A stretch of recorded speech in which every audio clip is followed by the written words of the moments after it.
segala kemurahan dan anugerah-Mu. Sekarang tiba waktunya Tuhan, kami hendak mendengar firman-Mu, apa yang menjadi kehendak-Mu, supaya kami dapat mengerti. Buat kami mengerti, buat kami mengalami, buat kami menikmati, supaya kehidupan kami memancarkan kemuliaan-Mu. Dalam nama Tuhan Yesus kami percaya dan mengucap syukur. Amin. Mari saudara-saudara kita buka firman Tuhan di dalam kitab Yesaya pasal yang ke-55.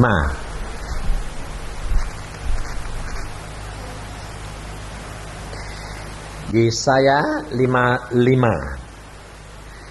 Seruan untuk turut serta dalam keselamatan yang dari Tuhan. Yesaya 55. Jadi kalau di sini dikatakan seruan untuk turut serta dalam keselamatan yang dari Tuhan, berarti saudara diundang untuk ambil bagian.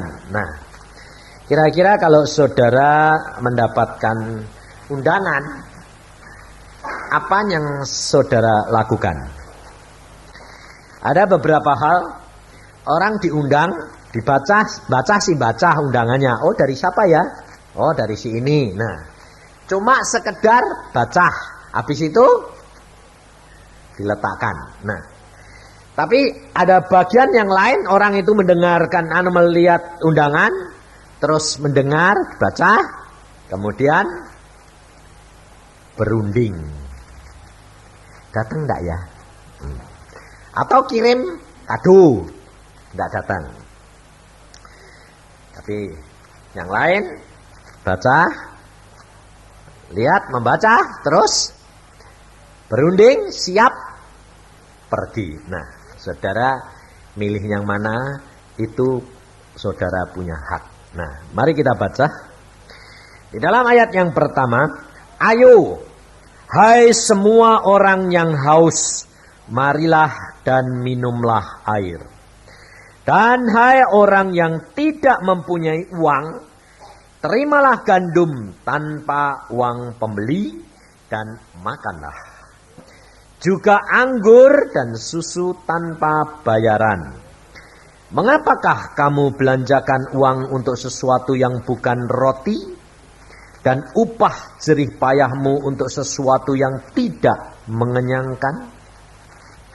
Dengarkanlah aku, maka kamu akan memakan yang baik, dan kamu akan menikmati sajian yang paling lezat. Sendengkanlah telingamu dan datanglah kepadaku, dengarkanlah maka kamu akan hidup. Aku hendak mengikat perjanjian abadi dengan kamu, menurut kasih setia yang teguh yang kujanjikan kepada Daud. Sesungguhnya aku telah menetapkan dia menjadi saksi bagi bangsa-bangsa, menjadi seorang raja dan memerintah bagi suku-suku bangsa. Sesungguhnya engkau akan memanggil bangsa yang tidak kau kenal, dan bangsa yang tidak mengenal engkau akan berlari kepadamu. Oleh karena Tuhan Allahmu, dan karena yang Maha Kudus Allah Israel yang mengagungkan engkau. Carilah Tuhan selama ia berkenan ditemui. Berserulah kepadanya selama ia dekat. Baiklah orang fasik meninggalkan jalannya, dan orang jahat meninggalkan rancangannya. Baiklah ia kembali kepada Tuhan, maka dia akan mengasihaninya. Dan kepada Allah kita, sebab ia memberi pengampunan dengan limpahnya. Sebab rancanganku bukanlah rancanganmu, dan jalanmu bukanlah jalanku. Demikianlah firman Tuhan. Seperti tingginya langit dari bumi, demikianlah tingginya jalanku dari jalanmu, dan rancanganku dari rancanganmu. Sebab seperti hujan dan salju turun dari langit, dan tidak kembali ke situ, melainkan mengairi bumi, membuatnya subur, dan menumbuhkan tumbuh-tumbuhan, memberikan benih kepada penabur, dan roti kepada orang yang mau makan. Demikianlah firman-Ku yang keluar dari mulut-Ku. Ia tidak akan kembali kepadaku dengan sia-sia, tetapi ia akan melaksanakan apa yang Ku kehendaki dan akan berhasil dalam apa yang Kusuruhkan kepadanya. Sungguh kamu akan berangkat dengan sukacita dan akan dihantarkan dengan damai. Gunung-gunung serta bukit-bukit akan bergembira dan bersorak-sorai di depanmu. Dan segala pohon-pohonan di padang akan bertepuk tangan. Sebagai ganti semak duri akan tumbuh pohon sanobar, dan sebagai ganti kecubung akan tumbuh pohon murab. Dan itu akan terjadi sebagai kemasyuran bagi Tuhan, sebagai tanda abadi yang tidak akan lenyap. Amin. Saudara, firman Tuhan hari ini merupakan ajakan, undangan, seruan kepada kita semuanya. Nah, hal ini tergantung daripada saudara pribadi. Nah, kalau saya katakan tergantung daripada saudara, itu sebetulnya tergantung dari pribadi saudara, atau tergantung dari roh saudara, atau tergantung dari pikiran saudara.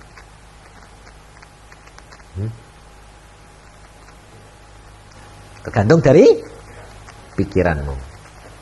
Mengapa? Sebab Roh Kudus ada di mana? Di hati. Nah, jiwamu ada di mana? Pikiran. Nah, Roh Kudus selalu mengadakan undangan dan seruan yang terbaik. Coba perhatikan seruan ini tadi. Di sini Tuhan memberikan undangan, saudara yang menetapkan. Allah memberikan gambaran keseluruhannya. Kalau kamu mau begini, begini. Kalau mau ini, begini. Kalau mau ini, begini. Terserah kamu yang pilih. Jadi saudara tahu, pekerjaan Roh Kudus adalah apa? Mengarahkan. Tetapi yang mengambil keputusan siapa? Kamu sendiri. Siapa? Pikiran. Nah, maka dari itu saudara, coba dengarkan kesaksian daripada MC tadi. Dia ditodong. Ya dah.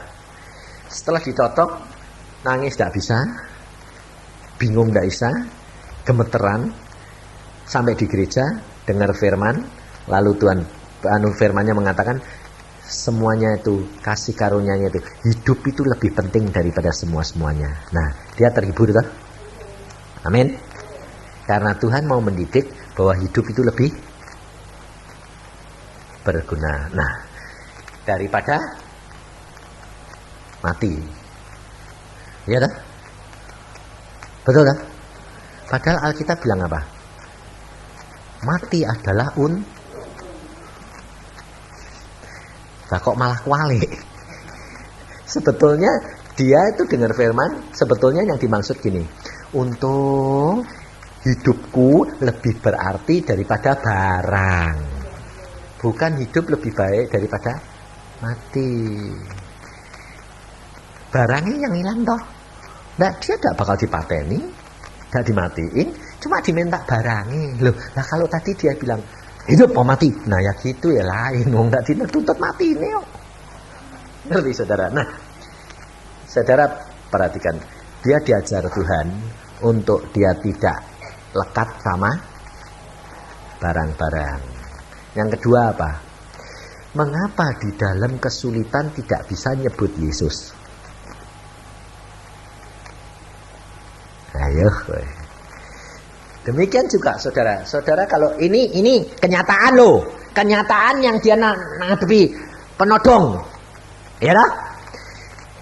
Mimpi, kamu ketemu yang takut, bisa nyebut Yesus gak? Ini ada yang bisa, ada yang bilang tidak bisa. Nah, sok kaget terus mau nyebutnya Yesus di dalam, tapi tidak bisa keluar. Betul enggak?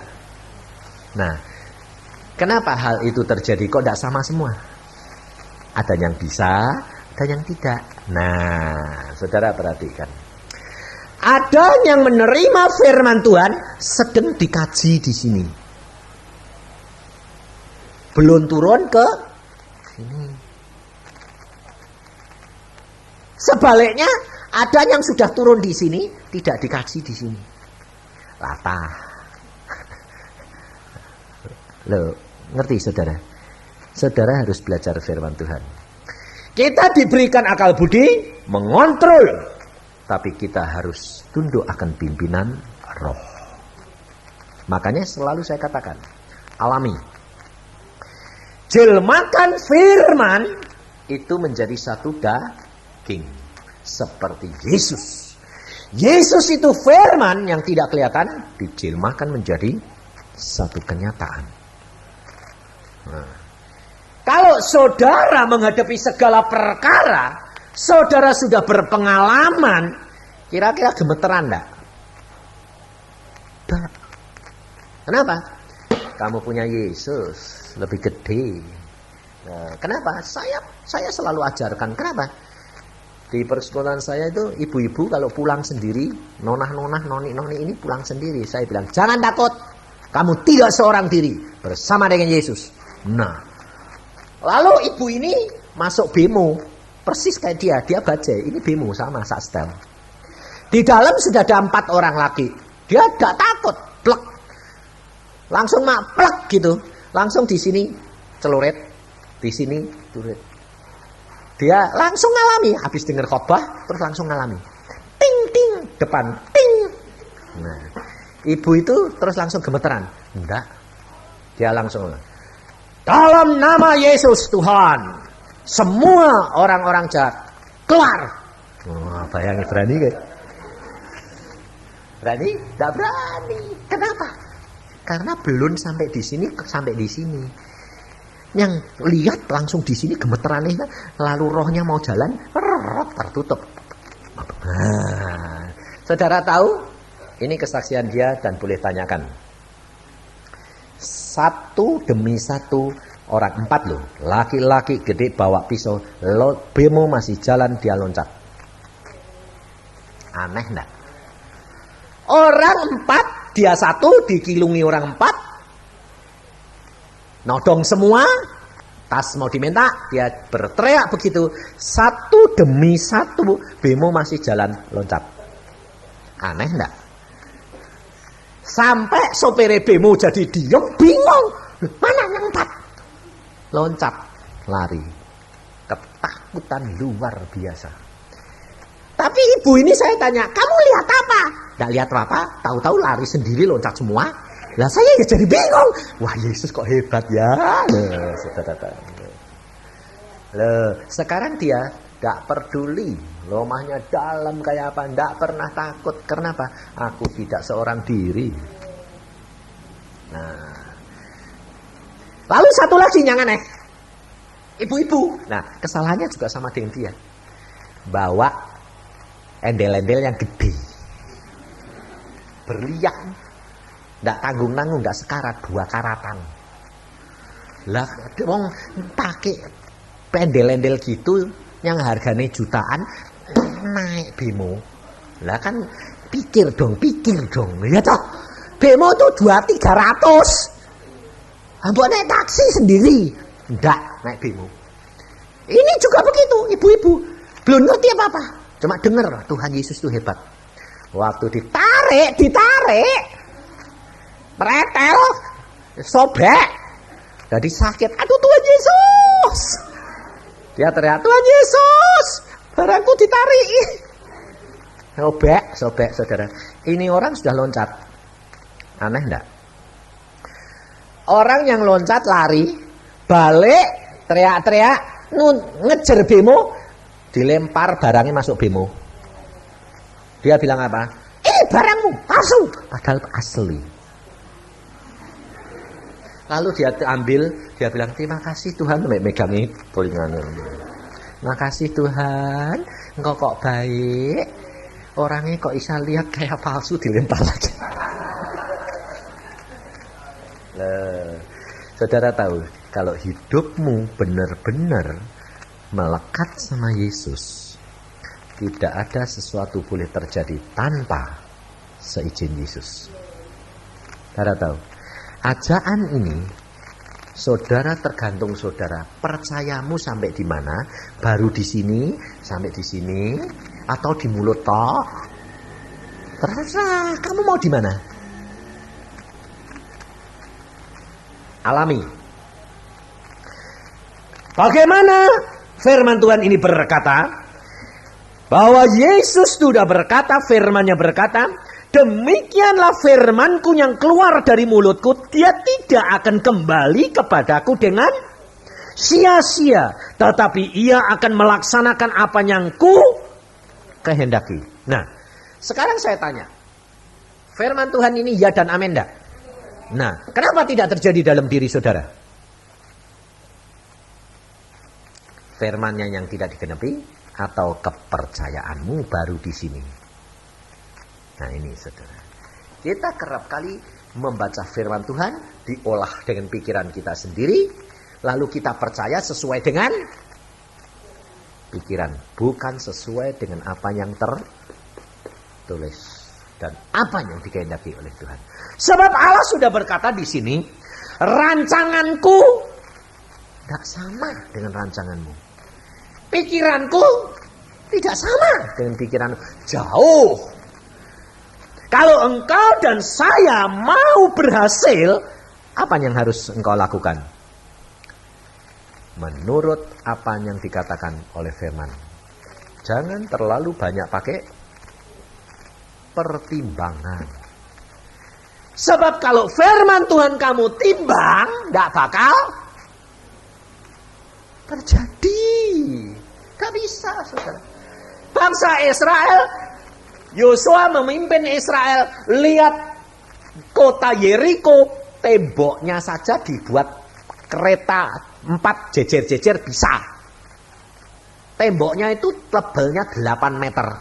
Batunya itu 8 meter. Jadi orang di atas itu jejer-jejer pakai kereta 4 bisa. Tapi Tuhan berkata, kelilingi sama diem. Masuk akal enggak? Lalu Tuhan berkata, setelah hari ke-7 sorak, nanti roboh dewek. Lawang tebelim 8 meter, robohnya kemana? Digoyang ke sana sini tidak bakal roboh. Wong 8 meter. Tapi Tuhan bilang nanti roboh dewek. Kalau saudara pertimbangkan, saudara nurut enggak? Ragu-ragu enggak? Melihat mujizat enggak? Enggak bakal. Ini saudara. Saya berani kenapa? Saya ngalami. Orang 10 enggak tanggung-tanggung masuk rumah bawa parang gede-gede semua. Pintu saya ditendangi. Anak saya, istri saya sama pembantu sudah gemeteran semua. Orang kampung lihat di luar. Lihat. Orang mabuk masuk rumah saya bawa parang 10-10 bawa parang, teriak-teriak rumah saya ditendangin tuh, orang kampung malah lihat. Anak saya tidur dibangunin. Pak. Itu orang setengah ngerampok gitu, Pak. Itu segitu banyak yang pakai hitam-hitam semua. Saya sambil tidur gitu layap-layap, ada apa? Orang ini kayak gini kok ditendangi kayak gini. Saya bilang sama anak saya, kenapa kamu takut? Bukankah kamu punya Yesus? Bagaimana caranya? Lihat papa. Saya buka jalan. Dalam nama Yesus. Parang diangkat mau dibacoin saya. Tangannya ngacung semua. Saya bilang, mau apa kamu? Gak bisa turun saudara. Orang kampung lihat semua. Mau apa kamu? Enggak pak. Keluar. Saya bilang. Tinggal satu orang. Jangan gila-gilaan. Saya bilang. Semua keluar satu, orang kampung melongok semua. Mau apa kamu? Enggak pak, jangan gila-gilaan ya, jangan main-main di sini. Kamu main-main sama hamba Tuhan, saya bilang. Keluar. Ya, sejak itu orang kampung semua takut. Pikirnya saya punya pegangan. Nah, memang punya kok. Pegangannya siapa? Yesus. Kalau saudara tidak menjadi bukti, kamu akan menikmati penderitaan demi penderitaan yang tidak harus saudara alami. Tapi kalau saudara harus mengalami penderitaan karena Kristus, oke. Betul tidak? Tapi segala perkara yang terjadi dalam diri saudara, itu karena Tuhan mau apa? Mendidik. Baik tidak? Baik. Mau tidak punya pengalaman? Hah? Mau. Kalau takut, tidak bakal lihat mujizat. Dan satu-satunya jalan, Tuhan sudah berkata di dalam ayat yang ke-6. Carilah Tuhan selama ia berkenan ditemui. Berserulah kepadanya selama ia dekat. Berarti ada saat-saat Tuhan meninggalkan kamu enggak? Tuhan tidak pernah meninggalkan kamu, tapi seolah-olah dibiarkan supaya kamu sempat berpengalaman praktek. Sekarang saya tanya tadi, MC-nya tadi, namanya siapa sih? Hah? Rita. Nah, seperti pengalamannya Rita, itu Tuhan tahu enggak? Hah? Kenapa dibiarin? Biar pengalaman. Sebab Alkitab sudah berkata, ada waktu-waktu engkau Tuhan ada, Tuhan ngajar. Seperti anak sekolah itu. Ada saatnya engkau diajar. Pada waktu kamu diajar, kamu boleh tanya, kamu boleh bercakap-cakap, kamu boleh merasakan kehadiran gurumu. Saat yang lain, kamu ditinggal guru. Suruh mempraktekkan apa yang diajarkan. Nah, kalau kamu praktek tapi ngadepi praktek tapi kamu takut, ya rugi. Ya kehilangan, enggak apa-apa. Kenapa dia kehilangan cuma duitnya, tak dompetnya yang diangkut? Sebab Tuhan tahu kalau kartu mahasiswa hilang repot dia. Jadi Tuhan tidak akan membiarkan dia dicobai lebih dari kekuatanmu. Baik toh Tuhan. Jadi jangan ngomel.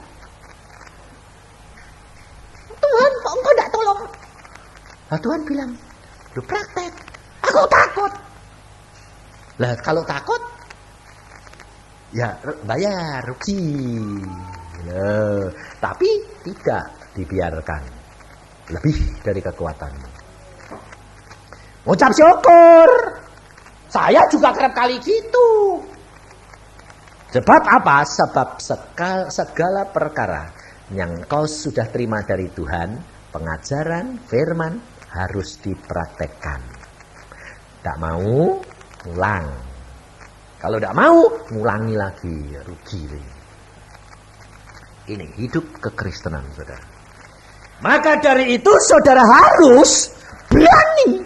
Sebabnya apa? Sebab ada waktu-waktu engkau seolah-olah ditinggalkan, engkau harus praktek. Kalau engkau praktekkan itu, engkau menang, naik ke kelas yang lebih tinggi. Tapi kalau kalah, bakal ngulangi lagi. Jadi Rita, jangan ngulangi ya kamu. Belajar segala perkara. Pergi kemana? Belajar. Tuhan Roh Kudus sertai aku, pimpin aku. Apa yang aku harus lakukan? Nah, kamu kalau nawar segala, kamu bicara dengan Roh Kudus, tanggung dilindungi. Sebab ada wibawa Allah. Orang tidak akan berani menjamah kamu. Cara dong. Sebab Roh Kudus punya fungsi, dia akan memimpin kamu dalam seluruh kebenaran. Makanya saya katakan, dudukkan tahta Roh Kudus di tahtanya sesuai dengan jabatannya. Dia adalah raja, wakil raja, karena Tuhan Yesus yang mengirim dia. Dia ada di dalam hatimu dan dia agungkan. Dan kamu selalu punya motivasi, tanya dia. Dalam segala perkara. Kamu mau nyebrang? Tuhan, aku mau pergi. Aku naik apa Tuhan? Ngomong. Saya yakin kamu dijamin. Sebab itu kenyataan, saudara. Sebab setiap kejadian dalam hidupmu itu di dalam pengetahuan Allah. Jikalau kamu bersama dengan Dia, kamu tidak bisa takut. Tenang, tentram, ada apa saja tidak bisa takut. Saya ngalami sendiri. Saya pergi dengan istri saya naik kereta api. Roh Kudus sudah ngomong sama saya, awas barangmu. Barang saya itu di depan, di atas kereta api, persis di depan saya. Nah, di depan tempat duduk saya WC. Mau sampai di Jogja, Tuhan sudah ngomong, awas barangmu. Karena 2 orang itu mau ngambil, saya sudah dikasih tahu. Nah, saya kurang bijaksana. Sebetulnya barang itu saya ambil, saya taruh di kaki saya. Sip toh? Enggak. Saya salah. Salahnya apa? Saya awasi terus. Gak berani dong ngambil. Nah, menang saya. Sudah sampai kok. Sudah sampai, saya kepingin kencing. Nah, ini yang repot. Ini yang repot. Lalu saya pesan istri saya, yang lihat ya barangmu. Itu loh, saya tuding gini, ini barangmu ini diincar orang, kamu lihat. Iya. Aku kencing sebentar di depan ini, tempat duduk. Saya bilang begitu, ya. Saya keluar, barang saya sudah hilang, 2 orang di situ sudah hilang. Saya bilang, yang apa? Barangmu mana? Loh, kok hilang? Loh, aku bilang, aku kan sudah tadi pesen, aku tak kencing sebentar, kamu lihat itu ya. Loh, aku enggak lihat kemana-mana. Loh, kamu lihat ke belakang, keluar gitu kok. Aku bilang itu. Loh, kan berapa detik? Wong kamu kencingnya ada 2 menit. Aku kan sudah ngomong, barangmu mau diincar. Habis, kenapa kamu enggak ambil turunin tadi? Lalu, saya bilang apa? Sudahlah, hilang ya sudah. Konsekuen. Saya bilang itu. Itu pelajaran yang Tuhan berikan. Sebabnya apa? Sebab aku sudah diberitahu, tapi aku kurang bijaksana. Cobanya aku turunin, saya taruh di kakimu kan tidak bisa diambil. Iya, coba gitu. Ini loh saudara, saya ngalami. Makanya saya bilang, saya punya pengalaman banyak dengan Yesus. Bagaimana cara diajar? Supaya kita hidup selalu bergantung kepada Dia. Sebab Alkitab sudah berkata, kalau engkau bergantung kepada Dia, maka dengan sendirinya firman-Nya itu yang akan melakukan, bukan kamu yang melakukan. Apa yang Dia katakan, seperti yang dikatakan oleh Yosua, malaikat Tuhan kepada Yosua, kitari, puterin Yeriko setiap hari 1 kali sampai 7 kali. Hari ke-7 sorak makan roboh. Gak usah pikir, gak usah kamu menimbang-nimbang, jalani saja. Firman-Nya akan melakukan. Maka dari itu saudara, kehidupan kekristenan kita ini di dalam 2 dunia. Dunia roh dan dunia daging. Kita yang kita lihat cuma dunia daging. Yang kita rasakan dunia daging. Tapi dunia roh, firman Allah. Pada waktu itu Yosua tahu enggak? Kenapa kok batu-batu bisa roboh semua?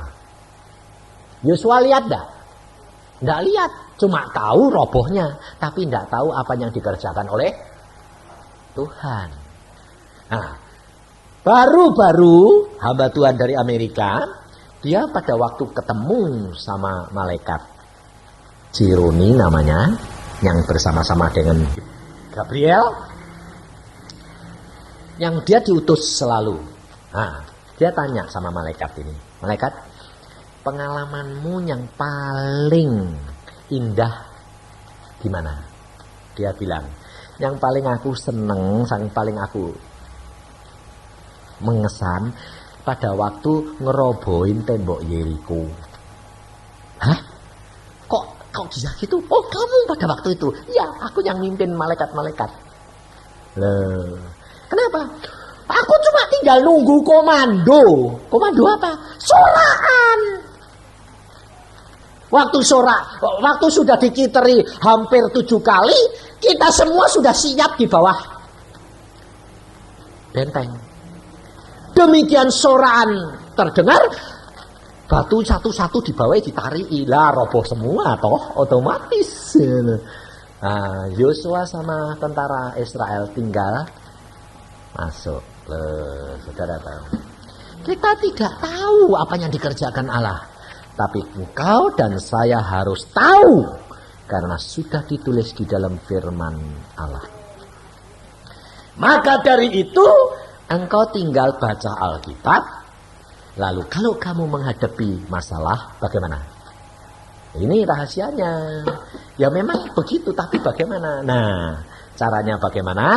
Coba perhatikan di dalam kitab Yosua.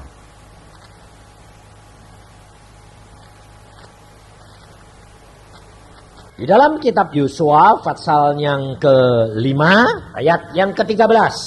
Sebab kita semua tahu firman Tuhan tadi berkata, rancanganku bukan rancanganmu, pikiranku bukan pikiranmu, jalanku bukan jalanmu. Nah, ini penting, saudara. Nah, lalu di situ ditulis toh, jauhnya seperti apa? Bumi dan langit. Jadi jauh sekali. Jadi saudara tidak akan bisa mengerti Allah, jalannya Allah. Nah, untuk itu saudara harus perhatikan bagian yang saudara harus lakukan. Jangan mikiri bagiannya Allah. Kalau kamu mikirin bagiannya Allah, tidak bakal jalan-jalan.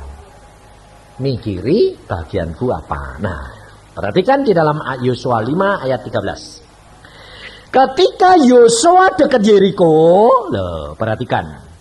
Yeriko kota benteng yang paling besar, yang paling kuat, yang paling hebat. Ketika dia dekat Yeriko, jadi itu masalahnya toh, yang harus dikalahin toh.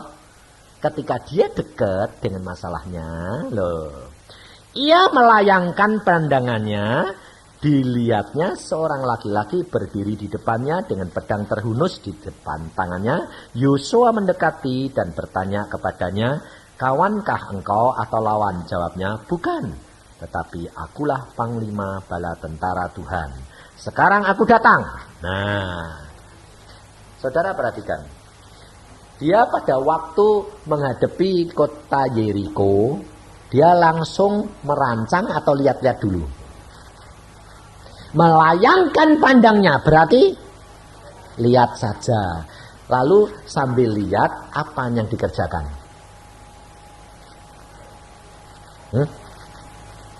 Waspada, melihat sekitarnya. Kalau dia tidak waspada, ada laki-laki yang berdiri ini, dia tahu enggak? Enggak tahu. Padahal laki-laki ini adalah malaikat Allah yang diutus oleh Tuhan. Jikalau pandangan saudara kepada masalahmu, saudara jangan kesengsem dengan masalah, tetapi kamu harus waspada di sekitarmu. Kalau Allah utus orang, utus utusannya, utus malaikat, maupun dia berbicara melalui mimpi, kau akan tahu. Dan perhatikan, demikian dia tahu utusan Allah datang, lalu sujudlah Yosua dengan mukanya ke tanah, menyembah dan berkata kepadanya, apakah yang akan dikatakan Tuanku kepada hambanya ini? Dengan pertanyaan Yosua, berarti dia melayangkan pandangannya kepada Yeriko dengan apa? Dengan bertanya-tanya dan menantikan apa yang harus dilakukan. Tapi kalau saudara lihat masalah, tidak siap waspada, tidak nunggu, belum sudah berteriak-teriak atau bertindak. Hati-hati. Salah jalan, cari jalan sendiri, cari pertolongan sendiri, cari bantuan orang. Salah. Memang seperti yang dilakukan Yosua ini seolah-olah buang waktu. Ini kita nongkrong-nongkrong, duduk-duduk sambil lihat kota Yeriko, bentengnya orang sana siap-siap, kita lihat-lihat. Ya memang. Makanya saya berkata apa? Orang Kristen yang sungguh-sungguh dia tidak pernah tergesa-gesa. Dia tidak pernah takut dan khawatir. Karena Allah tidak pernah terlambat. Saya membawa firman Tuhan hari ini. Karena saya sendiri sebetulnya punya pergumulan, saudara. Tapi melalui firman ini saya dapat jawaban. Karena firman Tuhan itu pedang bermata dua. Tapi saya tidak mau ngasih tahu kamu. Soalnya pergumulan saya kalau saya kasih tahu nanti disangkai saya minta. Jadi saya tidak mau ngomong. Sebab saya tidak pernah minta sama manusia, saya hanya minta kepada Allah. Sebab saya tahu kalau Allah sudah berfirman, segala perkara pasti jadi. Nah, ini untung saya kan namanya siapa? Yusa. Tadi dijawab Tuhan melalui Yosua, sama. Jadi saya pada waktu baca ini sama pelek, saya bilang, oh Tuhan terima kasih, itu jawabanmu. Amin, saya bilang. Saya tinggal tunggu tembok Yeriko pasti jebol. Nah, dan aku akan menerima rampasan Allah. Ya toh? Nah, maka dari itu saudara, ini rahasianya. Saudara lihat masalah, jangan gentar, jangan takut, jangan khawatir. Jangan pakai pertimbangan terlalu banyak. Sebab kalau engkau terlalu banyak pakai pertimbangan, hasilnya pun sedikit. Sebab Alkitab sudah berkata, tergantung daripada percayamu. Yang engkau dan saya perlukan adalah nantikan Allah datang berfirman, pegang firmannya, lakukan bagianmu, Allah pasti lakukan. Karena firman Tuhan berkata, perkataanku tidak akan kembali dengan sia-sia. Dan dia akan melakukan sampai kehendakku terlaksana. Maka dari itu tanamkan di sini. Yang ditanam apa? Rancanganku bukan rancangan Allah. Jalanku bukan jalannya Allah. Biarpun rempelannya aku pasti dapat. Karena dengan roti rempelan dia anaknya sembuh. Saudara-saudara. Seperti kalau di tempat ini, Pak Stefanus ini dulu bingung. Romanya mau ditarik, mau diambil orang, mau diambil. Tidak mungkin kalau Allah tidak boleh.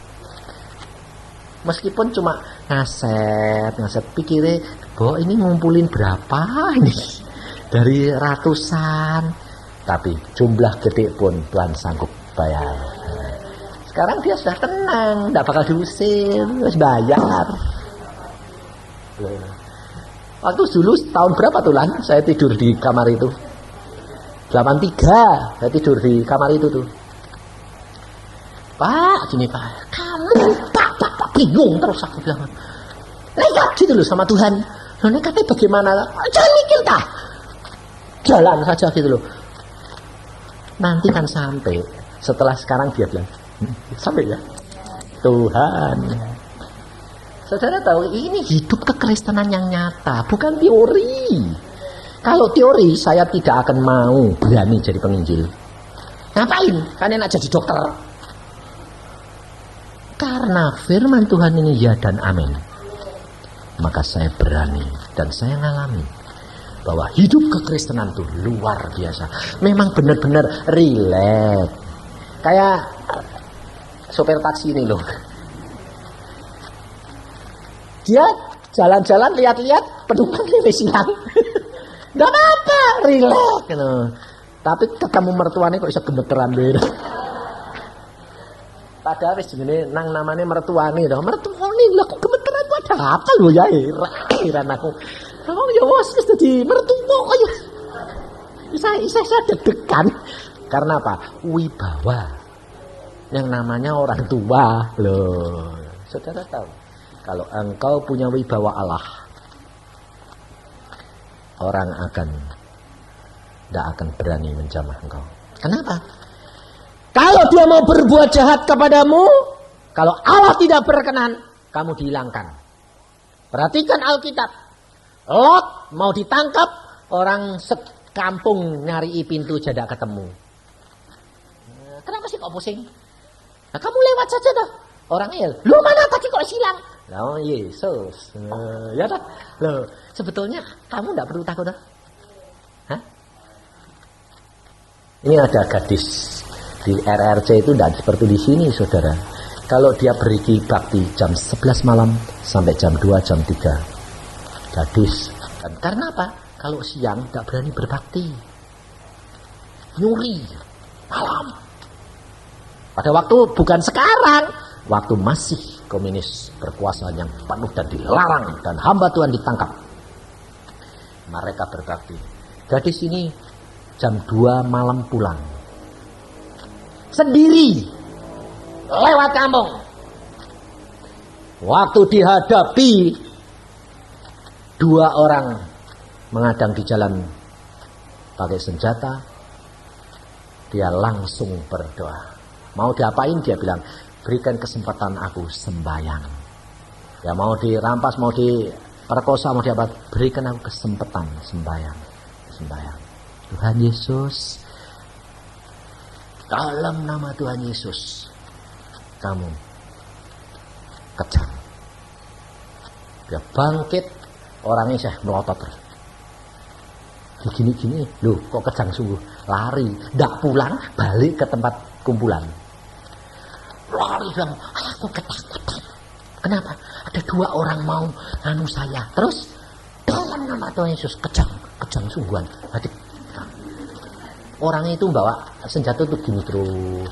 Lalu pulang, ayo antar aku pulang. Lalu pemimpinnya bilang, itu kalau kamu biarkan, dia akan kejang terus berhari-hari dan mati. Lah kamu tidak sayang. Lah terus bagaimana? Balik. Lah terus Tuhan Yesus ampuni, supaya dia sadar, supaya dia bangkit, supaya dia hidup lagi. Kalau udah mati, aku takut. Ya sih, tak temani. Masih ngotot gini terus. Dekati, Tuhan, ampuni, kami menyayangi mereka. Ampuni Tuhan. Dalam nama Tuhan Yesus, normal kembali. Pluk, jatuh, lemes, kamu kejam terus orang. Langsung klak, bok. Langsung nyembah, minta ampun, bertobat, terima Yesus. Ya Yesus, tidak ada yang mustahil bagi kami. Maka dari itu baca firman banyak-banyak, masukkan praktek. Jangan malu menyebut nama Yesus. Ini fakta. Nama Yesus luar biasa. Istri saya didatangi. Orang satu masuk rumah, mau meres. Pembantu saya sudah gemeteran, orangnya galak kayak gitu. Saya pas di rumah, istri saya santai. Keluar, ada apa orang? Oh mau, wah bu, orangnya galak kayak gitu, marah-marah, maksa masuk, mau minta uang. Istri saya turun, Tuhan, bungkus aku dengan kuasa darahmu. Apa yang saya harus lakukan? Aku bersama dengan engkau. Suamiku tidak di rumah, anak-anak tidak ada, aku tinggal sendiri. Aku akan harus hadapi. Turun dia, dalam nama Yesus turun. Dari loteng turun, dia bilang, mau cari siapa pak? Digituin. Langsung orang yang gede galak bilang, maaf bu, ibu ini yang ngasih makan saya di penjara ya. Langsung, maaf bu, saya enggak tahu kalau ibu rumahnya sini. Mau apa? Saya ini keluar dari penjara, lapar. Jadi saya mau pengen minta makan. Nah kalau saya enggak ada yang mau terima itu bu. Jadi saya ya tadi gentak-gentak, maaf ya. Oh sudah keluar. Iya bu, saya ingat kok ibu yang ngasih makan saya sampai saya menangis di penjara. Saudara, segala perkara kejadian tidak ada yang kebetulan. Allah sudah ngatur. Dia salah masuk di tempat saya. Kenapa tidak masuk di tempat orang lain? Tuhan mau mengingatkan, jiwamu diselamatkan. Diajak berdoa, kasih makan, dikasih sangu, kasih uang. Cari kerjaan ya pak. Ya bu. Pulang, ngambil nangis. Loh, Yesus. Loh, sebetulnya saudara itu perlu takut pada toh? Udah, relax saja. Asal kamu hidup bersama dengan Yesus, segala perkara kejadian Allah sudah ngatur. Karena dia sudah berkata, firman-Ku yang akan mengerjakan dan tidak akan kembali dengan kosong. Amin. Mari kita berdoa. Tuhan, firman-Mu sudah hamba sampaikan.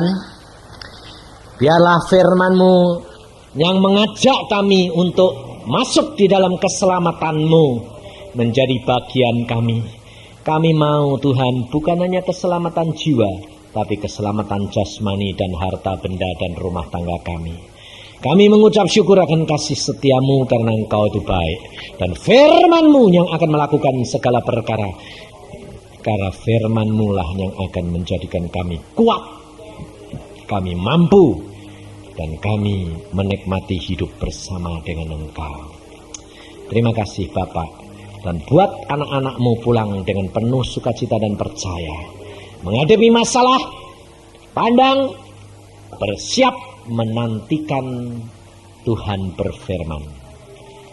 Dan lakukan firman, maka masalahmu akan terurai dengan sendirinya. Dan engkau akan mendapati jarahan-jarahan yang Tuhan sudah sediakan bagi kami. Terima kasih Bapak, karena Engkau Allah yang luar biasa bagi kami. Sekarang tiba waktunya saudara berdoa. Hadapkan masalahmu, perbaharui percayamu, jangan takut, jangan bimbang dan ragu. Dia sanggup lakukan segala perkara bagi engkau dan aku.